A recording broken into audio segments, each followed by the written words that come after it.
Before working on an appliance, always disconnect it from the wall. See how to diagnose and repair a Whirlpool stack dryer that won't heat. Electric dryer need current of 220 volts to operate as intended. First, let's take a quick look at the main breakers panel just to make sure that none of the breakers trip that can cause electric dryers to malfunction and run but not heating. Start by removing the middle panel. After removing the screws, you will need to pull it slightly upwards and out.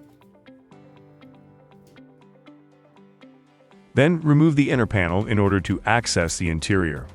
It is a total of 6 screws.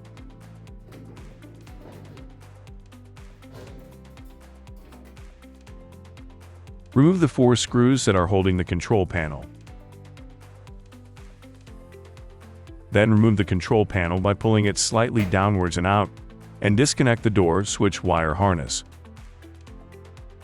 Unscrew the 2 screws at the corners of the front door panel. Now remove the 6 front screws at the top of the dryer.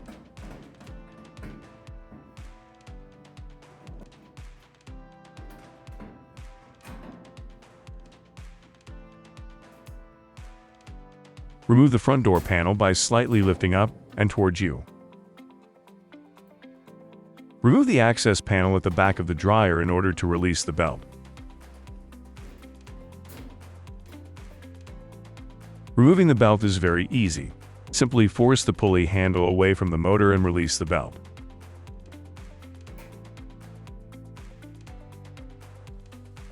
Now you can easily remove the belt.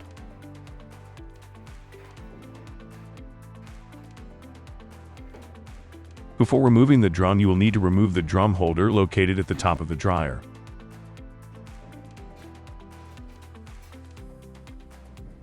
Push the upper panel up a bit to give room for the drum to come out. Apply lifting pressure at the bottom back of the drum and pull it out with the other hand.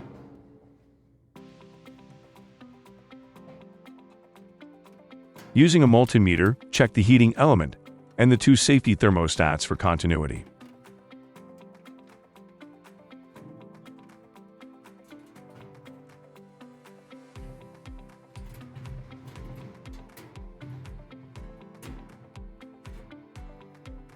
If you can't hear a beep, this means the part is bad and need to be replaced.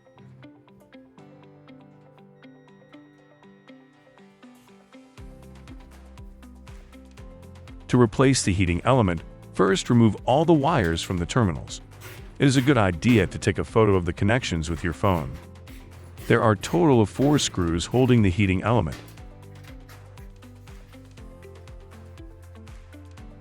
Place the new heating element with 1 screw already inserted and locate its thread by touch. All the other 4 screws will be easy to find.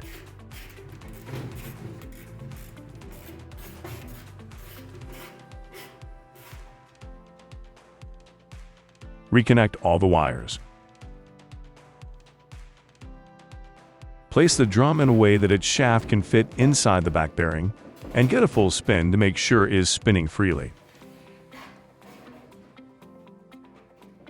Wrap the belt around the drum with the grooves facing the drum and push it almost all the way to the back. Place the drum holder back in place. Place the door panel in a way it is on top of the top panel, then align the 2 clips to fit their sockets and apply pressure to lock it in place.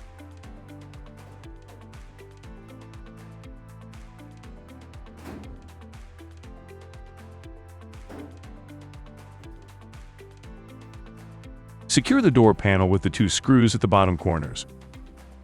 Now you can place back the screws at the top panel. There are a total of 6 screws.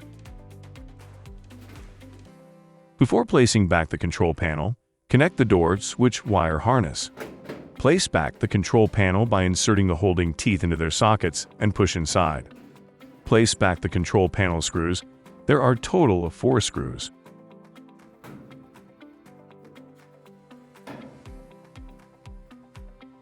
Now you can place back the metal panel. Align the white cover with its sockets and slide it downwards.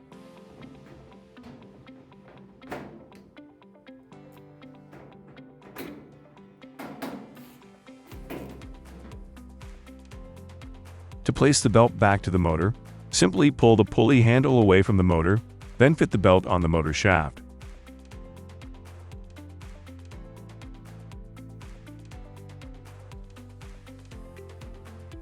That's it. You're done. You can find all the parts that you need in the video description.